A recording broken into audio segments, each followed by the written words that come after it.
శ్రీగురుభ్యో నమః. నారాయణం నమస్కృత్య నరం చైవ నరోత్తమం దేవీం సరస్వతీం వ్యాసం తతో జయముదీరయేత్. ఆదౌ దేవకీదేవి గర్భజననం గోపీగృహే వర్ధనం మాయాపూతన జీవితాపహరణం గోవర్ధనోద్ధారణం కంసచ్ఛేదన కౌరవాదిహననం కుంతీసుతాన్ పాలనం ఏతద్భాగవతం పురాణకథితం శ్రీకృష్ణలీలామృతం. ఓం క్లీం శ్రీకృష్ణాయ గోవిందాయ గోపీజనవల్లభాయ నమః. ఓం క్లీం శ్రీకృష్ణాయ గోవిందాయ గోపీజనవల్లభాయ నమః. ఓం క్లీం శ్రీకృష్ణాయ గోవిందాయ గోపీజనవల్లభాయ నమః. ఓం క్లీం శ్రీకృష్ణాయ గోవిందాయ గోపీజనవల్లభాయ నమః. ఓం క్లీం శ్రీకృష్ణాయ గోవిందాయ గోపీజనవల్లభాయ నమః. ఓం క్లీం శ్రీకృష్ణాయ గోవిందాయ గోపీజనవల్లభాయ నమః. ఓం క్లీం శ్రీకృష్ణాయ గోవిందాయ గోపీజనవల్లభాయ నమః. ఓం క్లీం శ్రీకృష్ణాయ గోవిందాయ గోపీజనవల్లభాయ నమః. ఓం క్లీం శ్రీకృష్ణాయ గోవిందాయ గోపీజనవల్లభాయ నమః. ఓం క్లీం శ్రీకృష్ణాయ గోవిందాయ గోపీజనవల్లభాయ నమః. ఓం క్లీం శ్రీకృష్ణాయ గోవిందాయ గోపీజనవల్లభాయ నమః. ఓం క్లీం శ్రీకృష్ణాయ గోవిందాయ గోపీజనవల్లభాయ నమః. శ్రీమద్భాగవత మహాపురాణే చతుర్థస్కంధే ఇదానీం అష్టాదశాధ్యాయే ప్రవిశామः. గోరూపంలో ఉన్న భూమాత పృథ్వీ చక్రవర్తితో చెప్పింది, స్వామి మీరు ఒకసారి గమనించండి, పరిశీలించండి. మీ పరిపాలనలో లోపం ఉన్నది. ఆత్మపరిశీలన చేసుకుంటే మీకే తెలుస్తుంది. కారణం, నన్ను సరిగా రక్షించలేకపోతున్నారు. నిజంగా మీరు రక్షించే పరిస్థితిలో ఉంటే అంటే నిర్లక్ష్యం చేశారో అనిపిస్తుంది. సకల జనుల శ్రేయస్సుకు పైరు పంటలను నేను ఇస్తాను కదా, సస్యశ్యామలత్వాన్ని కలిగిస్తాను కదా. కానీ మీరు గమనించండి, కొంతమంది స్వార్థపరులు నవధాన్యాలను అక్రమంగా దోచుకుంటున్నారు. అది అందరికీ అందించడం లేదు.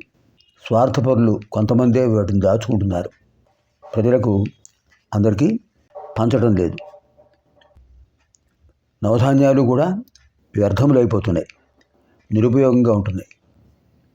అందుచేత నేను వాటిని అన్నింటినీ కూడా నాలో నిక్షిప్తం చేసుకున్నాను. అవి వ్యర్థం కాకూడదు. మీరేం చేయాలంటే, అటువంటి స్వార్థపరులు ఉన్నారు కనుక వాళ్ళని శిక్షించండి. మీకు సస్యశ్యామలత్వాన్ని నేను కలిగిస్తాను. నేను గోరూపంలో ఉన్నాను, గోమాత రూపంలో ఉన్నాను. అందుచేత మీరు ఇప్పుడు ఏం చేయాలో ఆలోచించండి. మీరు సర్వజ్ఞులు, మీకు తెలియనిది ఏముంది అనేటప్పటికీ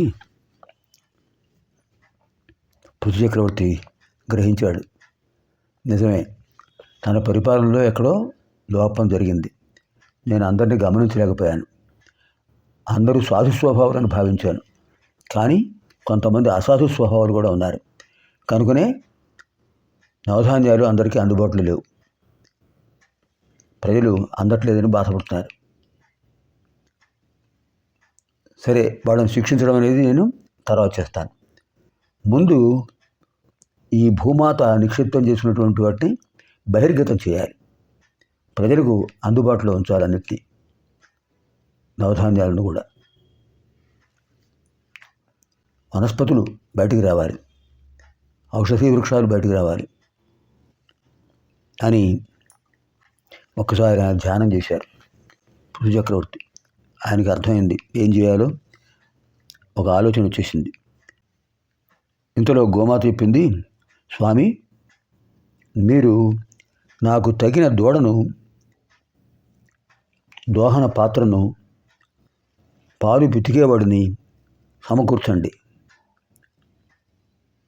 అప్పుడు నేను ఆ దూడపై వాత్సల్యం చూపుతూ క్షీరాన్ని అనుగ్రహిస్తాను.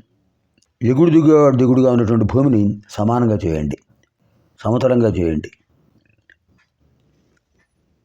వర్షపాతం సమానంగా రావాలి. గోతులు, పల్లాలు, మెరకలు ఉంటే నీరు సరిగ్గా ప్రవహించదు, మీకు తెలుసు కదా. ఇదంతా మీరు ఆలోచించి మీరు ఆ ప్రణాళికాబద్ధంగా మీరు చేసినట్లయితే మళ్ళీ పూర్వస్థితి వస్తుంది, పూర్వ వైభవం వస్తుంది అని చెప్పగానే వెంటనే ఆయన పృథు చక్రవర్తి భూమాత చెప్పిన విషయాలను అర్థం చేసుకుని, అలాగే నువ్వు చెప్పినట్టు చేస్తానమ్మా అని చెప్పి స్వయంభవ మనువును ఆహ్వానించాడు. చతుర్దశ మనువుల్లో మొదటివాడు స్వయంభవ మనువు. స్వయంభవ మనువును ఆహ్వానించాడు. మహానుభావ, మీరు ఈ ప్రణాళికలో ఒక భాగం స్వీకరించాలి. పృథ్వీమాత గోమాత రూపంలో ఉన్నారు. ఆ గోమాత పాలన ఇవ్వాలంటే మీరు ముందు వత్సంగా మారండి, దూడగా మారండి. దూడ రూపంలో వెళ్ళి మీరు గోక్షీరాన్ని మీరు కొంత స్వీకరించినట్లయితే, ఆ తర్వాత నా చేతిని దోహన పాత్రగా చేస్తాను, ఔషధులను స్వీకరిస్తాను. తథాస్తు అన్నాడు స్వయంభూమనువు. ఆయన వచ్చారు, వత్స రూపంలో మారిపోయారు, దృఢ రూపంలో.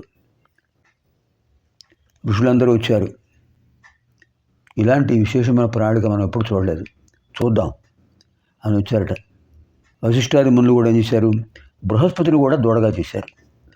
దేవగురు వాక్కు, మనసు, శ్రవణేంద్రియం వీటిని పాత్రలుగా వేదరూపమైన క్షీరాన్ని పితికారు. అంటే పాత్ర రూపంలో ఆయన చేతులు ఉన్నాయి. పంచ జ్ఞానేంద్రియాలు కూడా విశేషమైన పాత్రలుగా మారి. స్వయంభూ మనువు దూడగా ఉన్నప్పుడు ఔషధాలు వచ్చాయి. బృహస్పతి దూడగా అయినప్పుడు పంచజ్ఞానేంద్రియ అనే పాత్రల్లో వేదం అనేటటువంటి క్షీరం లభించింది. తర్వాత ప్రహ్లాదుని దూడగా చేశారు. అద్భుతమైనటువంటి భక్తి, శ్రద్ధాభక్తులైనటువంటి పాలు వాళ్లకు లభించే. గంధర్వులు, అప్సరసులు కూడా విశ్వావసుడనే గంధర్వరాజుని దూడగా చేశారు. అద్భుతమైన లలిత కళలన్నీ ఆవిర్భవించాయి. మహాత్ములైన పితృదేవతలు, శ్రాద్ధదేవతలు, పితృగణాలకు అధిపతులైన అర్యముణ్ణి దూడగా చేశారు. అప్పుడు వాళ్లకు హవ్యము, కవ్యము అనే రెండు విశేషమైన ద్రవ్యాలు లభించాయి. హవ్యం అంటే దేవతలకు సమర్పించే ఆహుతి, కవ్యం అంటే పితృదేవతలకు సమర్పించే ఆహుతి. తర్వాత కపిల మహర్షిని దూడగా చేశారు. ఆకాశం అనే పాత్రలో సిద్ధులు సంకల్పమాత్రం లభించినటువంటి అణిమ, మహిమ, గరిమ, లఘిమ, ప్రాప్తి, ప్రాకామ్యం, ఈశత్వం, వశిత్వం అష్టసిద్ధులు లభించాయి. ఇలా అద్భుతమైనటువంటి రూపాలని వచ్చాయి. ఇప్పుడు ఈ గోరూప పృథ్వీ నుంచి అద్భుతమైన వనస్పతులన్నీ కూడా లభించాయి. చాలా అద్భుతంగా ఉంది. యక్షులు, రాక్షసులు, భూతాలు, పిశాచాలు అందరూ కూడా వచ్చారు. పరమేశ్వరుని దూడగా భావించారు. కపాలం అనే పాత్రలో అద్భుతమైనటువంటి సర్పాలు, నాగులు ఇవన్నీ కూడా వాళ్ళకు కావాల్సినటువంటి ఔషధాలను కూడా స్వీకరించారు. నందీశ్వరుని దూడగా చేశారు. అరణ్యం అనే పాత్రలో కుశలు, కందమూల ఫలాలు వీటినన్నింటి కూడా స్వీకరించారు. వటవృక్షాన్ని దూడగా చేశారు. శమీ వృక్షం, శాల్మలి వృక్షం, శాల వృక్షం, అశ్వత్థ వృక్షం, ఔదుంబర వృక్షం, పలాస వృక్షం, బిల్వ వృక్షం ఇలాంటివన్నీ ఔషధ వృక్షాన్ని లభించాయి. ఇలా పృథు మహారాజు గోరూపాన్ని పొందినటువంటి ఆ భూమాత నుంచి కావలసినవన్నీ స్వీకరించారు. గోమాతకు నమస్కారం చేశారు. అమ్మా, నేను అడగగానే మాకు అనుగ్రహాన్ని కల్పించావు అని కృతజ్ఞతను తెలిపారు. ఇప్పుడు భూమండలం అంతా కూడా సస్యశ్యామలంగా ఉంది. పృథ్వీమాత గోరూపాన్ని అంతర్గతం చేసి ఆవిడ పృథ్వీమాతగా మారిపోయింది. అందరూ సంతోషంగా ఉన్నారు. ఇది పృథు మహారాజు యొక్క అద్భుతమైన చరిత్ర. ఆయన యొక్క విశేషమైన తత్వం. ఇది శ్రీమద్భాగవతే మహాపురాణే పారమహంస్యాం సంహితాయాం చతుర్థస్కంధే అష్టాదశోధ్యాయः. స్వస్తి.